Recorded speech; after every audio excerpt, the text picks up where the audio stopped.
Salom, aziz do'stlar. Bugun men siz bilan juda muhim, hayotiy zarur mavzu haqida gaplashmoqchiman. Bu ma'lumot har birimiz uchun, ayniqsa hurmatli nafaqaxo'rlarimiz uchun suv va havodek zarur. Hoziroq shu ondayoq kanalimizga obuna bo'ling va videoga like bosing.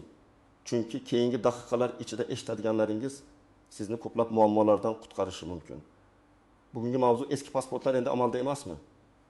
Nafaqaxo'rlar hozir nima qilishlari kerak? Muammoning mohiyati ilgari qanday edi va hozir nimalar o'zgardi avvalambor shuni ta'kidlashim kerakki, bizning mamlakatimizda identifikatsiya hujjatlari borasida jiddiy o'zgarishlar yuz berdi. Bir necha yil oldin aksariyat fuqarolar, jumladan nafaqaxo'rlar ham qo'lda to'ldirilgan, fotosurat yopishtirilgan va muhr bosilgan eski namunadagi pasportlardan foydalanishar edi. Bu pasportlar o'z vaqtida o'z vazifasini to'laqonli bajargan, ular bilan bank operatsiyalari amalga oshirilgan, pensiyalar olingan, davlat xizmatlaridan foydalanilgan. Hatto xorijga ham sayohat qilingan.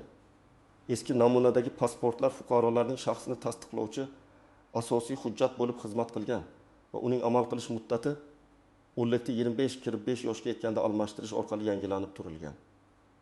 Bu jarayon nisbatan sodda edi va ko'pchilik unga o'rganib qolgan edi. Biroq zamonaviy dunyo doimiy ravishda o'zgarib turadi. Xavfsizlik talablari ortib borgani, texnologiyalar rivojlangani va xalqaro standartlarga moslashish zaruriyati yuzaga kelgani sababli bizda ham identifikatsiya tizimini yangilashga ehtiyoj tug'ildi. Ayniqsa global miqyosda terrorizmga qarshi kurash, noqonuniy migratsiyaning oldini olish va shaxsning soxtalashtirilishiga chek qo'yish masalasi dolzarb bo'lib qoldi. Shuning uchun mamlakatimiz ham boshqa rivojlangan davlatlar qatorida biometrik identifikatsiya tizimiga o'tishni boshladi. Bu o'tish ikki bosqichda amalga oshirildi. Avvaliga eski namunadagi pasportlar o'rniga biometrik pasportlar joriy etildi.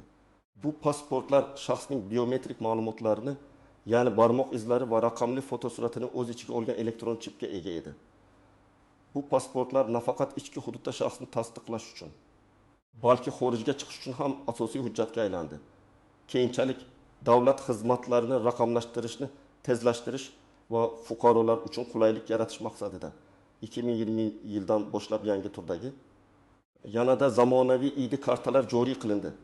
Bu ID kartalar pasportlarga nisbatan ixchamroq, chidamliroq va eng muhimi universalroq bo'lib, ular barcha ichki operatsiyalar, shu jumladan bank xizmatlari, davlat xizmatlari, pensiya olish va boshqa barcha shaxsiy harakatlar uchun asosiy identifikatsiya hujjati hisoblanadi.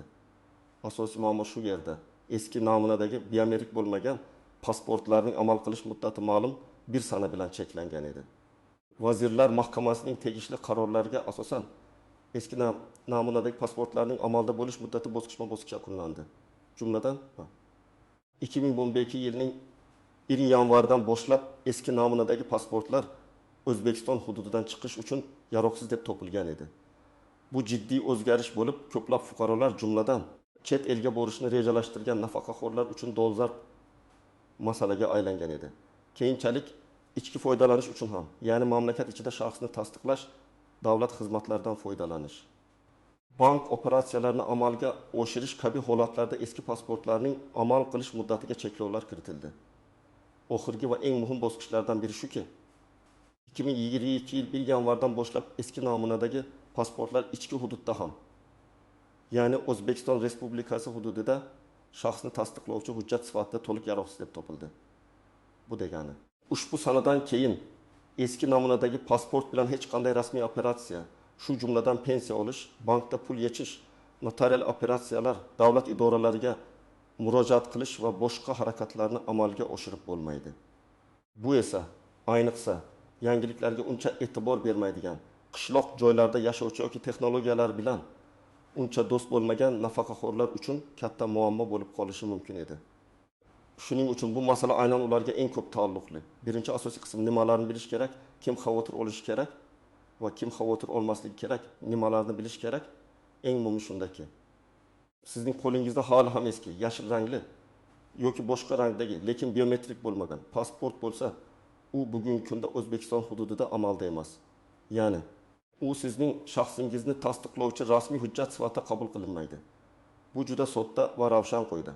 Siz eski pasportingiz bilan hech qanday davlat xizmatini ola olmaysiz. Bank operatsiyalarini bajara olmaysiz.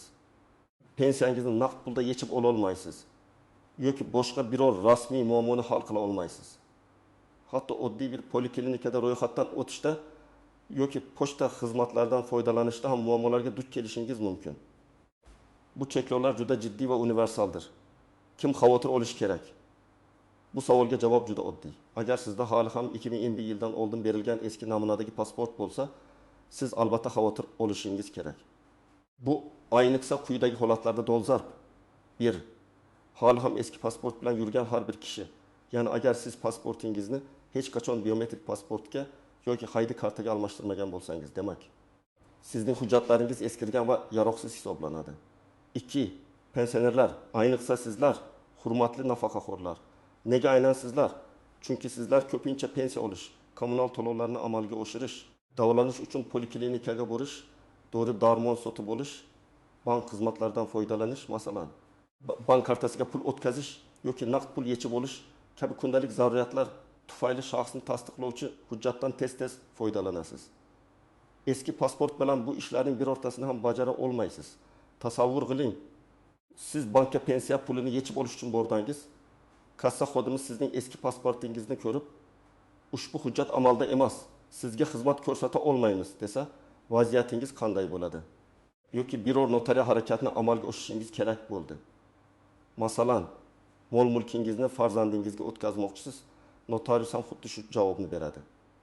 Bu kabi holatlar nafaqat sizning vaqtingizni yo'qotadi, balki jiddiy moliyaviy va huquqiy muammolarga sabab bo'lishi mumkin. Uzoq yillardan beri chet elda bo'lib, yaqinda O'zbekistonga qaytib kelganlar.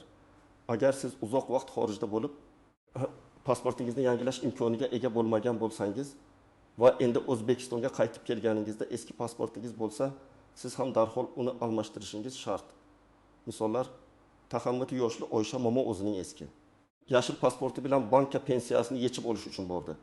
Bank xodimi uning pasportini ko'rib, "Momojon, afsuski, bu pasport endi amalda emas. Sizga pul bera olmaymiz. Yangi ID karta olib kelishingiz kerak" dedi. Oysha momo esa bu yangilikdan bexabar edi. Chunki u televizor kam ko'radi, internetdan foydalanmaydi. Natijada momo o'zining zarur pulini ola olmasdan uyiga qaytdi va nafaqa ola olmagani uchun dori-darmon sotib ola olmay qiynaldi. Bu vaziyat nafaqaxo'rlar orasida juda keng tarqalgan bo'lishi mumkin. 75 yoshli Murod bobo o'zining uyida bir qavat qurish uchun arzonlashtirilgan kredit olish maqsadida davlat xizmatlari markaziga bordi. Biroq u o'zi bilan eski pasportni olib borgan edi.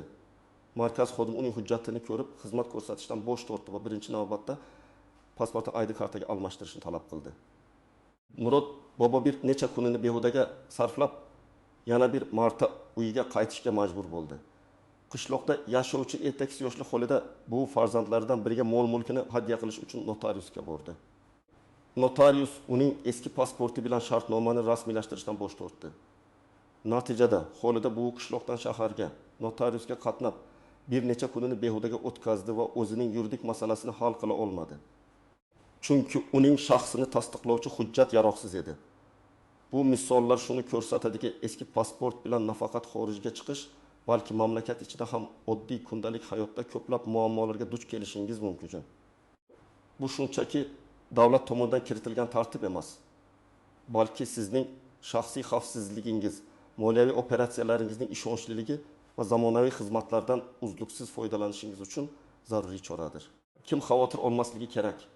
Agar sizda allaqachon quyidagi hujjatlardan biri mavjud bo'lsa, siz xavotir olmasligingiz kerak. 1. O'zbekiston Respublikasining biometrik pasporti. Bu ko'k rangli, ichida chip bo'lgan pasport. Agar sizda bu pasport bo'lsa va uning amal qilish muddati tugamagan bo'lsa, siz hozircha xavotir olmasligingiz kerak.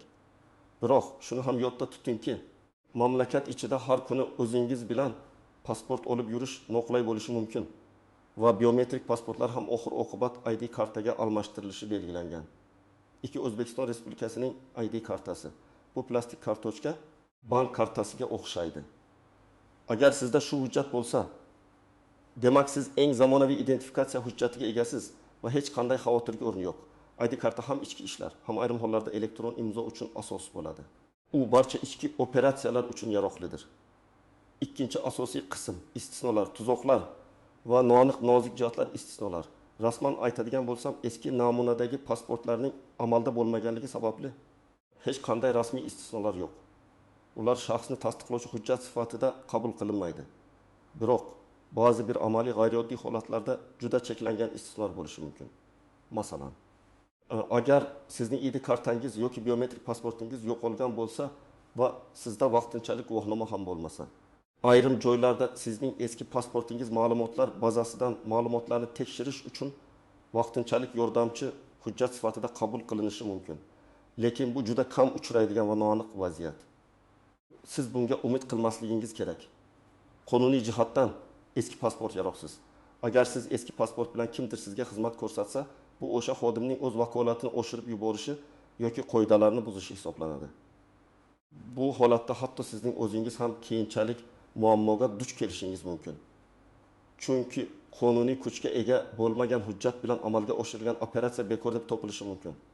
Shuning uchun bu istisnolarga tayanmaslik va darhol o'z hujjatingizni yangilashga kirish juda muhimdir. Tuzoqlar va noaniq nozik jihatlar, bigi firma va yolg'on ma'lumotlar, afsuski har qanday o'zgarishda firibgarlar paydo bo'lishi mumkin. Sizga pasportingizni tezda yangilab beraman, qimmatbaho postponlik xizmatlari yoki pasport almashtirmasdan ham barcha ishlarni bitirib beraman degan kabi yolg'on takliflar bilan murojaat qiluvchilardan ehtiyot bo'ling. Pasport almashtirish jarayoni faqat davlat xizmatlari markazlari orqali amalga oshiriladi. Boshqa har qanday shaxs yoki tashkilotning yordami noqonuniy hisoblanishi mumkin. Sizga yuqori pul evaziga tezlikda hujjat qilishni va'da qiluvchilarga ishonmang. Bu firibgarlikdir va siz nafaqat pulingizdan ajralishingiz, balki qonuniy muammolarga ham duch kelishingiz mumkin. Ikki hujjatlarning yo'qolishi yoki buzilishi, eski pasportingizni almashtirishdan oldin uni yo'qotib qo'yish yoki buzib qo'yishdan ehtiyot bo'ling.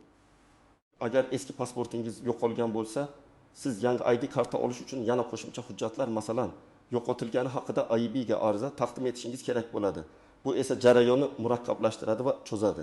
Eng yaxshisi uni avaylab saqlang va imkon qadar tezroq yangisiga almashtiring. O'qit. Pensiya kartasidagi nomuvofiqlik. Ba'zi pensionerlar eski pasport ma'lumotlari bilan bog'langan bank kartalaridan foydalanishadi. Pasport almashtirilgandan so'ng bankda ham ma'lumotlarni yangilash zarur bo'ladi. Agar siz ID karta olganingizdan keyin bankka murojaat qilmasangiz va eski ma'lumotlar bilan bog'langan pensiya kartangizdan foydalanishda davom etsangiz, bir kun kelib tizimda nomuvofiqlik yuzaga kelishi va kartangiz bloklanib qolishi mumkin. Bu esa pensiyangizni olishda jiddiy uzilishlarga olib keladi. Shuning uchun yangi ID karta olganingizdan so'ng albatta pensiya oladigan bank filialingizga murojaat qilib ma'lumotlaringizni yangilating. 4. Kasal va nogiron nafaqaxo'rlar uchun nozik jihatlar. Kasal yoki nogironligi tufayli davlat xizmatlari markaziga shaxsan bora olmaydigan nafaqaxo'rlar uchun maxsus tartiblar mavjud. Ular uylariga chaqirilgan mutaxassislar orqali hujjatlarni rasmiylashtirishlari mumkin. Bu haqda davlat xizmatlari markazlariga qo'ng'iroq qilib batafsil ma'lumot olish mumkin. Bunday holatlarda yaqin qarindoshlar yoki vasiylar hujjatlarni rasmiylashtirish jarayonida yordam berishlari zarur. Mutaxassislar zarur jihozlar bilan uyingizga kelib, joyida fotosuratga olish va barmoq izlarini olishni amalga oshirishlari mumkin. Bu imkoniyatdan foydalanish uchun albatta oldindan murojaat qilish va shifokorning tibbiy xulosasini taqdim etish kerak bo'ladi. 5. Davlat boji. Yangi ID karta olish uchun davlat boji to'lanadi. Bu haqda ham oldindan ma'lumot olish kerak. Ba'zi imtiyozli toifadagi fuqarolar uchun davlat boji to'lashdan ozod etish holatlari mavjud bo'lishi mumkin. Ammo bu borada ham aniq ma'lumotni davlat xizmatlari markazlaridan bilib olish zarur. Masalan, 1-marta ID karta olayotganlar yoki ma'lum bir yoshdan oshganlar uchun imtiyozlar bo'lishi mumkin. Bu haqda har doim tegishli mutaxassis bilan maslahatlashish tavsiya etiladi. 6. Xorijdagi fuqarolar. Agar siz O'zbekiston fuqarosi bo'lib, hozirda chet elda bo'lsangiz va eski namunadagi pasportingiz bo'lsa, u yerda O'zbekistonning elchixonalari yoki konsulliklariga murojaat qilishingiz kerak bo'ladi. Ular sizga biometrik pasport, xorijga chiqish pasporti rasmiylashtirishda yordam berishadi. Chet elda ID karta olish imkoniyati hozircha cheklangan bo'lishi mumkin, ammo bu boradagi eng aniq ma'lumotni konsullikdan olishingiz kerak. Amaliy maslahatlar. Tomoshabin nima qilishi kerakligi bo'yicha aniq qadamlar. Aziz do'stlar, endi eng muhim qismga keldik. Agar siz yoki yaqinlaringizda hali ham eski namunadagi pasport bo'lsa, Quyidagi aniq qadamlarni zudlik bilan amalga oshirish kerak. Birinchi qadam, pasportingizni tekshiring. Xotirjamlik bilan eski pasportingizni oling va uning turini tekshiring. Agar u yashil rangda bo'lsa yoki boshqa rangda, lekin biometrik bo'lmasa, ya'ni uning old muqovasida kichik chip belgisi bo'lmasa va ichida elektron chip haqida ma'lumotlar yozilmagan bo'lsa, demak u sizga yangi ID karta olish zarurligini bildiradi. Agar sizda biometrik pasport bo'lsa, ko'k rangli chip belgisi bilan yoki undan ham yaxshirog'i allaqachon ID karta bo'lsa, unda sizni bu muammo bezovta qilmaydi. Ammo baribir har bir hujjatning amal qilish muddati bor. Biometrik pasportingiz yoki ID kartangizning amal qilish muddatini ham tekshirib qo'yishni unutmang. Muddati tugagan hujjat ham yaroqsiz hisoblanadi. ID kartalar 10 yil muddatga beriladi. Ikkinchi qadam, kerakli hujjatlarni tayyorlang. Yangi ID karta olish uchun sizga quyidagi hujjatlar kerak bo'ladi. Eski namunadagi pasportingiz yoki agar yo'qolgan bo'lsa, yo'qolganligi haqida ichki ishlar bo'limi tomonidan berilgan ma'lumotnoma. Ushbu eski pasportning o'zi muhim. Chunki u sizning shaxsiy ma'lumotlaringizni tasdiqlaydi. Tug'ilish haqidagi guvohnoma agar mavjud bo'lsa, ba'zi hollarda bu hujjat talab qilinmasligi mumkin. Lekin uni tayyorlab qo'yganingiz ma'qul. Nikoh guvohnomasi agar turmush qurgan bo'lsangiz yoki ajrim guvohnomasi agar ajrashgan bo'lsangiz, ayollar uchun ayniqsa familiyasini o'zgartirgan bo'lsa, bu juda muhim. Bolalaringizning tug'ilish haqidagi guvohnomalari agar voyaga yetmagan farzandlaringiz bo'lsa, bu ma'lumotlar ID kartaga kiritilmaydi. Lekin oilaviy holatni tasdiqlash uchun talab qilinishi mumkin. Davlat boji to'langanligi haqidagi kvitansiya. Davlat boji miqdori doimiy ravishda o'zgarishi mumkin. Shuning uchun eng so'nggi ma'lumotni Davlat xizmatlari markaziga murojaat qilishdan oldin aniqlab olishingizni tavsiya qilaman. Masalan, bazaviy hisoblash miqdorining 10 ini tashkil qiladi. O'zingizning eski fotosuratlaringiz asosan talab qilinmaydi. Chunki fotosurat joyida raqamli ravishda olinadi. Lekin baribir bir dona uch BHGT 5 mm hajmdagi fotosurat olib borganingiz yaxshiroqdir. Uchinchi qadam, qayerga murojaat qilish kerak? Siz fuqarolik pasportini ID karta olish uchun mamlakatimizning har qanday davlat xizmatlari markaziga DXM murojaat qilishingiz mumkin. Bu joylar har bir tumanda mavjud bo'lib, fuqarolar uchun qulay sharoitlar yaratilgan. Siz yashash joyingizdan qat'iy nazar istalgan DXMga murojaat qilishingiz mumkin. Bu joylarda navbat kutish kamaytirilgan, xizmat ko'rsatish jarayoni tezlashgan va xodimlar malakali. 4-qadam, murojaat jarayoni. Davlat xizmatlari markaziga boring. O'zingiz bilan yugurida sanab o'tilgan barcha hujjatlarni va davlat boji to'langanligi haqidagi kvitansiyani oling. 2. Navbatga turing. Elektron navbat tizimi mavjud bo'lib, sizga maxsus talon beriladi. 3. Mutaxassisga murojaat qiling. Sizni chaqirganda hujjatlaringizni mutaxassisga taqdim eting. Mutaxassis sizning ma'lumotlaringizni tekshiradi, arizani to'ldirishda yordam beradi. 4. Fotosuratga tushish va barmoq izlarini topshirish. Sizning yuzingiz raqamli kamera orqali suratga olinadi va barmoq izlaringiz elektron qurilma yordamida olinadi. Bu jarayon juda tez va og'riqsiz. Bu ma'lumotlar ID kartaning chipiga kiritiladi va sizning shaxsingizni noyob tarzda tasdiqlaydi. 5. Ma'lumotlarning to'g'riligini tasdiqlash. Mutaxassis sizning barcha ma'lumotlaringizni ekranda ko'rsatadi. Siz ularning to'g'riligini tekshirib tasdiqlaysiz. 6. Ariza topshirish. Barcha jarayonlar tugagach sizga arizangiz qabul qilinganligi haqida ma'lumotnoma beriladi. Unda sizning ID kartangiz tayyor bo'lish asosasi ko'rsatilgan bo'ladi. Odatda ID karta o'rinish kuni ichida tayyor bo'ladi. Lekin ba'zi joylarda bu muddat uzayishi yoki qisqarishi mumkin. Bu ma'lumotnomani ID karta tayyor bo'lguncha shaxsiy guvohnoma sifatida ishlatishingiz mumkin bo'lgan holatlar mavjud. Ayniqsa pensiya olishda. Shuning uchun uni ehtiyot qilib saqlang. 5-qadam ID kartani olish. Belgilangan muddatda davlat xizmatlari markaziga boring va arizangiz qabul qilinganligi haqidagi ma'lumotnomani ko'rsatib, yangi ID kartangizni oling. ID kartani olayotganda uning barcha ma'lumotlari to'g'ri yozilganligini yana bir bor tekshirib oling. Shuningdek, eski pasportingiz bekor qilinadi va sizga qaytarilmaydi. U yo'q qilinadi. 6-qadam. Bank va boshqa muassasalarga xabar bering. ID karta olganingizdan so'ng, albatta pensiya oladigan bank filialingizga borib, o'zingizning yangi identifikatsiya hujjatlaringiz haqidagi ma'lumotlarni yangilating. Bu pensiyangizni uzluksiz olishingizni ta'minlaydi. Agar sizda boshqa bank hisob raqamlari, notarial hujjatlar mulklar mavjud bo'lsa, ularning ma'lumotlarini ham yangilash tavsiya etiladi. Bu kelajakda yuzaga kelishi mumkin bo'lgan har qanday muammolarning oldini oladi. 7-qadam kasal yoki nogironlar uchun qo'shimcha ko'rsatma. Agar siz yotoqda yotgan bo'lsangiz yoki kasalligingiz tufayli davlat xizmatlari markaziga bora olmasangiz, yuqorida aytib o'tganimdek, yaqinlaringiz orqali davlat xizmatlari markaziga murojaat qiling. Ular sizga uyingizga mutaxassislarni chaqirish tartibi haqida ma'lumot berishadi. Bu xizmat maxsus jihozlar bilan uyda fotosurat va barmoq izlarini olish imkonini beradi. Shifokorning sizning harakatlanish qobiliyatingiz cheklanganligi haqidagi ma'lumotnomasi talab qilinishi mumkin. Bu kabi holatlarda davlat xizmatlari markazi sizning holatingizga mos ravishda yordam berishga majbur. Hurmatli nafaqaxo'rlar, bu jarayonni zudlik bilan kechiktirmasdan amalga oshirish juda muhimdir. Sizning eski pasportingizning amalda emasligi sizning kundalik hayotingizda, moliyaviy operatsiyalaringizda, hatto oddiygina tibbiy xizmatlardan foydalanishingizda ham jiddiy muammolarni keltirib chiqarishi mumkin. O'zingizni bu kabi keraksiz tashvishlardan himoya qiling.